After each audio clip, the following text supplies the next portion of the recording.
Chris Time, thank you very much for coming to talk to us at Birmingham Review on this, the red letter date. Yeah, thanks for having me, Ed. No, not a problem. So this is it, Stronger Numbers, out today. Mm-hmm. How's it feeling? It feels really good to have my work complete. We started kind of the beginning of last year, so it's been a long old road, but it's good to have it out on Spotify, I suppose. It's been available for pre-order up to this point, but you know, strangely, whatever you think of streaming, Spotify seems to be the moment now when it's released, which was totally different to my album that I did 3 years ago. The Paper Grenade. Yeah, it felt like that was kind of like a bit of a side issue. I will put it up for streaming, but hopefully people will buy it. Well, now it's just, you know, kind of, I want people to hear it, and that's where I'm at with it, really. Well, we hope they do. We certainly have, and we recommend other people should. So let's get the plug in whilst we're here. This is it on the table. This is the album book for this, or the digital version of. And so you can get it via your website, Spotify. Yeah, my website for physical, and then iTunes, Apple Music, Spotify, all the usual places. All good bookstores. Yeah. And then you've got your album launch party tomorrow. Yeah, we're launching at the Ort, which is one of my favourite venues, if not my favourite venue in Birmingham. Really intimate, small band, just can't wait to play the songs, really. Lovely stuff, lovely stuff. Well, we wish you the absolute best with that. Thanks. 3 years ago we came to talk to you about Paper Grenade. Yeah. And roughly about 3 years prior to that was Matchbox Stand, your second EP came out. So there seems to be a 3 year gestation period. Right. Talk us through what went into Stronger in Numbers. Talk us what went Okay, so approaching the writing after the Paper Grenade, it was the first time when well, there is actually one old song on there, but kind of like the notebooks were clear, and I was just starting to write again, so it was probably the most exciting process really with this one. Whenever I'm making a record, not that I've made a huge amount, but I try to just focus on those, you know, if it's an EP, the 6 or the 10 songs that I'm creating, and basically ban myself from writing anything else so that I can focus on getting those songs the best. So I had loads of ideas immediately afterwards. Then I would take myself to, there's some really good rehearsal spaces in Mac. I would get a space down there for a couple of hours away from everything. I was paying for it, so I had to make it count and sit down, finish these ideas, whittled it down from lots of half songs then down to maybe about 20. I went to see Michael Clarke in King's Heath and played him what I'd got, and he thought we'd kind of got more than enough songs, which was the boost I needed really after just being on my own with it. So 2 months in the recording studio, is that right? That's right, from February, yeah 2 months. And spread out, not concentrated, spread out over to about October. I think we finished tracking. And working, this is Michael Clarke's studio in King's Heath. Yeah. So it's all very, you got Mac, King's Heath, Birmingham. I mean, this is all very local. You didn't feel like running off and grabbing a stately home in the middle of the country somewhere, or? I mean, we did. We were. The initial plan actually was to rip Michael's studio out and go to Wales, or just get everybody in one space. But, like, just to be really honest, it's cost. I wanted more days recording it. I knew that I wasn't going to be able to just. Obviously, the dream would be a great band and you get it all live, but I'm just not the sort of person that could walk away from that and accept it for what it was. I knew, and Michael knew, that I would need to go back and then go back again. So you speak very highly of Michael Clarke. Is he a useful steering rod in this process? Because you worked with him on Paper Grenade. He's great. Tim Bidwell was the producer of that, wasn't it? So. Yeah, so I kind of I did have an album called Somewhere Down the Line, which was a number of years before that. I did that, which was very stripped down, just me and the guitar, kind of demos really. Then I had a long period where I was trying to, because I'm into music tech, I've got a setup at home, I tried to do it all myself, thinking, if it works for Prince, why not me? But it turns out I'm not Prince. I never will be. And then a good friend of mine, John Paul Villafratti, great name, recommended that, he said just get some help, you know, you've got some songs, why don't you just go and see someone, get some help and try and finish something. So that was what happened with Tim Bidwell. He was brilliant for kind of just showing me that it basically is quite easy, isn't it? You write a song and then you set up some microphones, and we did that in 5 days, and he was just really encouraging, he had great ideas, he was very encouraging of my ideas. That happened. I think I've moved on from them, but I'm still pretty proud of it. And then I was looking for somebody to produce the album, and Dan Whitehouse, another Birmingham singer-songwriter, recommended that I look up Michael Clarke. Went to look at his studio, went out for a couple of beers, and it was just clear that we were going to get on. Loads of reference points were similar, and then it's just been a joy making music with him, really, because, you know, I'm very into the production, but I think for that reason, I need somebody to be like, just, you know, it's okay, I think, or at least we can come back to it. But for now, let's keep the process, because what happens when you try and do it all yourself, you just, I mean, I guess you need multiple people in any creative process, don't you? You have an editor or somebody who's like, just stop, just hold there a minute, you've done a load of good work. If you keep going, I always used to just scrap everything and just have like massive periods of self-doubt. And Michael's really good because, you know, that's what, he's coming from a very similar place, you know, he's a songwriter himself, and he's got a good style, you know, he keeps it the right side of becoming too self-indulgent, serves the song really well, plays loads of instruments, we get on really well personally, similar kind of family life and stuff, so. Sounds great. Okay, so I'm going to ask you a question I want immediate response. Okay? So are you happy with this album? Oh, so happy, very happy. Yeah. I mean, it's definitely, I mean, we last spoke at, professionally we last spoke when you were releasing Paper Grenade, which I loved. Lisbon Harbour especially still floats around my head. In fact, when I think of you, that's the song now that jumps into my brain. But it's a port as well in Lisbon. Oh right. But, you know. Okay. You know. One day I shall go there and stand and sit. Poetic license. You've got there's a fuller sound to this. That's the word I've sort of come back to. I haven't tried to extrapolate it. It feels a little bit more grown up than Paper Grenade. Yeah. Is that fair to say? Or? I think so. The key, I mean, like, I love Paper Grenade still. I think we really enjoyed making it, and I still think I'm happy with 90% of it. But it was very much, I don't think we overly edited. It was very much a kind of, because of the way that I started the record, it was very much a multi-tracked, which is a perfectly fine way of making a record, especially when you can't book 2 months solid and just be there doing that with your band on standby. But with this, myself and Michael discussed how, you know, when I play live, I can tell there's something that happens, you know, and some people pick up on it, but I really feel it, you know, and some people do as well, you know, and we wanted to capture that with this record, so all the songs on this started out with me playing guitar and then one playing the piano and singing at the same time. Obviously I had to do it a lot of times, but we captured a take and then started building instruments around it, and a fuller sound. I mean, I guess I never want to be, the next record might well be this, but I never want to be too twee, you know, sat down, too folky. I'm not doing folk music down, but I just want to make something bigger. Sure. Going back to the production thing that I was saying, I've got lots of huge ideas in my head, so it's scaling that down to the fact that I am quite a melancholy singer-songwriter with an acoustic guitar, but trying to just make it bigger and more interesting in my head. Not that folk music can't be interesting, but, you know, I feel,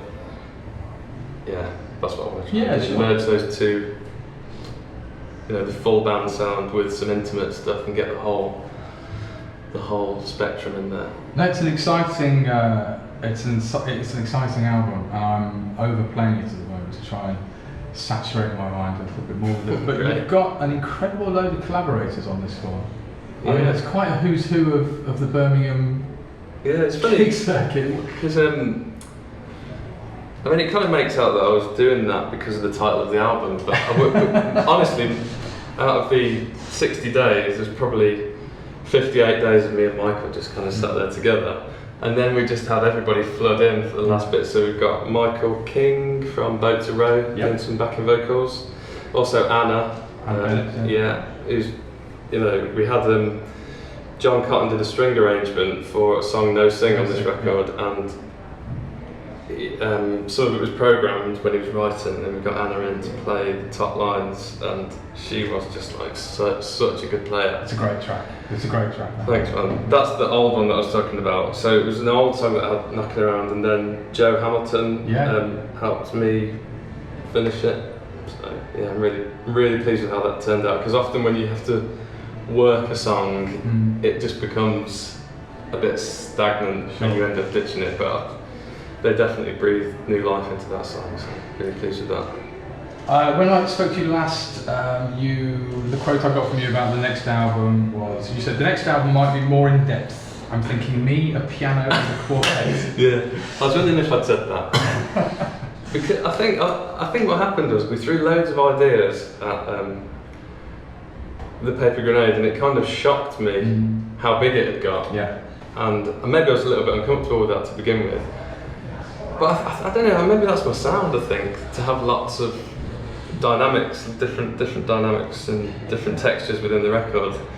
I don't know, you just let the songs lead you, don't you, really? And that's what happened with this. I think we did, like I say, I started out with an acoustic guitar. Maybe it wasn't intended to be this big, but we definitely gave it some consideration. You know, we didn't rush into any decision, and I feel that this is how this record is supposed to sound. You go back and forth with it after you first finish, and like, did we do too much? Did we not? Could it be bigger? But you know, it's done, and I'm dead pleased with it, really. There's some lovely production values on it. I mean, you know, I could go through it on a step-by-step basis, but the title track, Stronger in Numbers, the end of that, the rising sound that comes up, especially stood out. But I wanted to ask you about Stronger in Numbers. From what the notes I've got, this was written about a friend of yours that was ill or that was dying, and it was there. They were talking about how they felt stronger with people around them, that were stronger in numbers. Yeah, it's that simple, really. I don't want to kind of labour the point too much because I don't want to get too heavy, but I'm sure it's, you know, I lost a friend to cancer 3 years ago, and yeah, he was a really close friend, very much part of the music. He didn't play, but it was you know, a group of friends who were like brothers, really. And in his final day, the end came really quick. You know, we weren't expecting it to be that quick, and he was in his bed. Yeah, he was a very organised guy. He had it like sort of every hour plotted out on this. It was ace. And yeah, I remember one particular time we'd gone in and his dad had said, he's really not good. And we went in, and it was just kind of seeing the strength he gained from having people around him, you know, and that's it's all that matters, really, isn't it? I know that's a very direct and possibly overly sentimental point, but it felt so right. And like the front cover here, this is all my friends from that group, and he's there on a little picture in between there on a phone, and this is my friend's house, you know. It's all it all just felt really right, and like a pure, honest reason to make a record. And lots of the lyrics relate to that. It's not 100% on that theme, but particularly that track, you know, all very, very directly relates to what I've just described. Sure thing. Was it a difficult process to put that onto a record? Was it? Felt good. Cathartic? Felt good, yeah. Felt like he would approve. It's a beautiful song, and I mean, nothing wrong with a bit of sentimentality, but it's a strong sentiment, Chris. Cheers, man. What else? I mean, I know, you know, everything means something to somebody, but is there any other pertinent points on the record? Any other songs that stand out for you? I feel really attached to all of them. They are all around a similar theme, so I don't know. The last track, More Than a Dream, is, from a production point of view, is just so huge where that ends up. I'm really proud of that one. proud of the track before that, Death by Indifference, kind of very stripped down, piano led, which I haven't done that much of before. So yeah, I love it all. I like the lyrics in Death by Indifference a lot, actually. The opening song, Feature Fight, though, I think that's a great opener. That's really strong. But we shall leave this for people to go away and buy and listen to the album on their own accord. But just on the Paper Grenade, we've talked a fair amount about that, and I know that we're here to talk about the new album as well. But both of these are inspired by, well, they're both calls to live your life as well as you can, really. I mean, the Paper Grenade came from a conversation you had about making life count. Yeah. It's very strange, that, isn't it? Well, I was going to ask, you refer to yourself as melancholic, but your music is very uplifting. That's good. Well, what I've written here is inspiration, you find strength through tragedy. Yeah. Is that a fair thing to say with your songwriting? Well, don't we just do that as we go along? We kind of like, you just look at people that have it worse, and how you have to try and latch onto those things, don't you? As you don't think about it when you're in your 20s. Yeah. I'm not in my 20s anymore. I'm just kind of, 20s is all about love, isn't it? And then I'm just like, hey, I'm the only person that's in love. Yeah. And then, I don't know, what? I think it's always going to be personal for me, and that's just what I'm writing about at the moment. Okay. I'm trying to keep it really honest, and you know. Okay, good Hopefully stuff. it won't be a tragic trilogy. Do something different next time. Yeah, if we're doing this in 3 years' time, it's another album title like that. I might give you hope at the end of it. Yeah. I mean, actually, I've got a quote from you from our last interview. People saying, "People," it's bad, isn't it? Sorry. People like miserable. It makes them happy. It makes me happy. Yeah. Which kind of defined my entire teenage years, really. But I just zone into those tracks on an album. As soon as anyone's trying to be uplifting, I'm like, come on. I mean, if you can surmise this at all, and this is a bit of a difficult question, but I'm going to ask it anyway. What would you like Stronger in Numbers to achieve? What impact would you like it to have on people?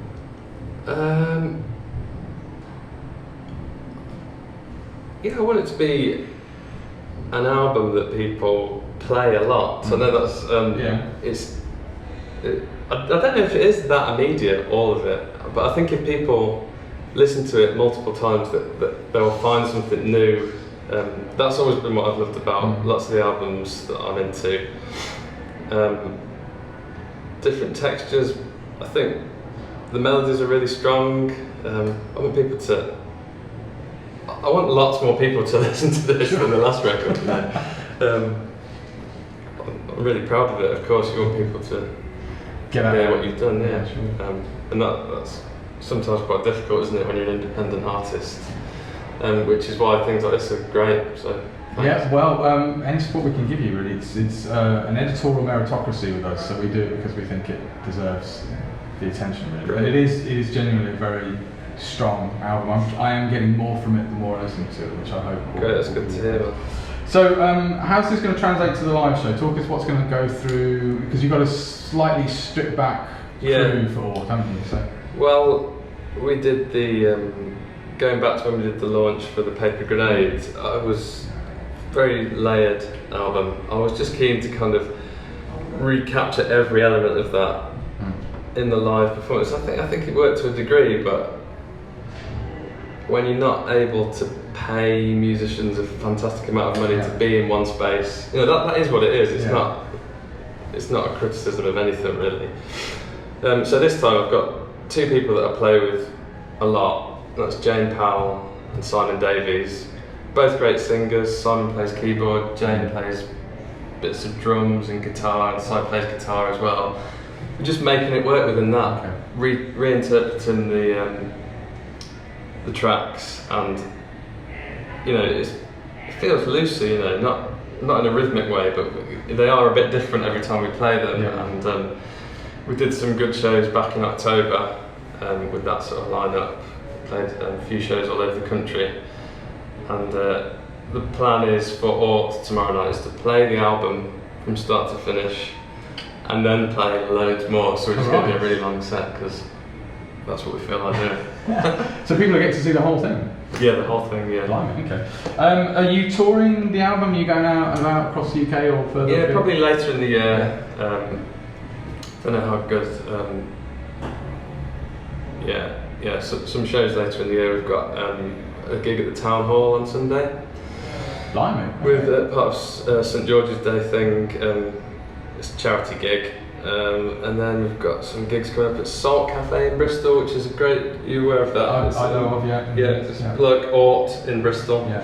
And there's all sorts of little places like that, so we're getting around there a bit later in the year, yeah. Brilliant stuff. Well, Birmingham will look forward to its chance to see this first of all at Ort tomorrow, which is a great venue actually. I think it's going to work really great. well in they're there. really good place. And once again, thank you very much for coming to talk to us at Birmingham. We sincerely wish you all the best with this. Thanks. And I shall ring fence a date in my diary from 3 years from now for us to do something again. Lovely stuff. Chris Stein, Nice thank you so much. Take care.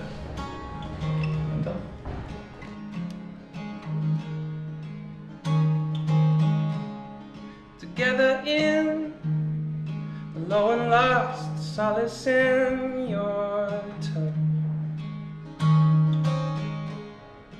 Frame of pine, a memory, the house we stayed so long. Shoulder to shoulder when it's falling apart. Stronger in numbers, golden in the dark. I'm gonna give you some time now. Keep us in the back of your mind, oh. Don't go anywhere when we're gone. Please, pal.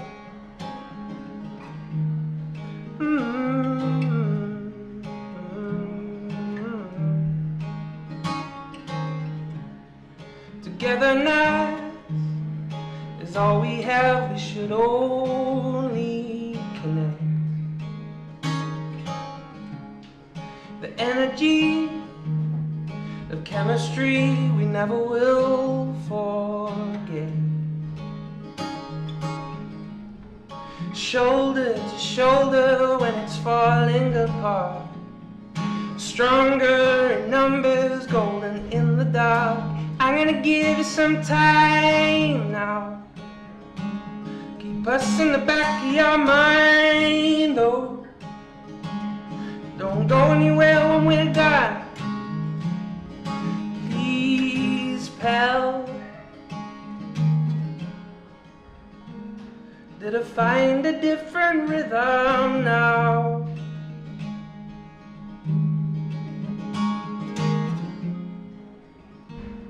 Think I found a different rhythm now. Carry on, imagination. I'm gonna give you some time now. Keep us in the back of your mind, oh. Don't go anywhere when we're gone. Please, I'm gonna give you some time now. Keep us in the back of your mind, oh. Don't go anywhere when we're gone. Please, pal.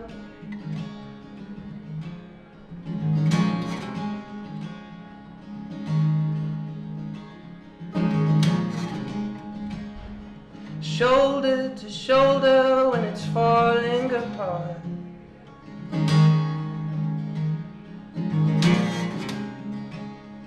Stronger in numbers, golden face in the dark night. Shoulder to shoulder.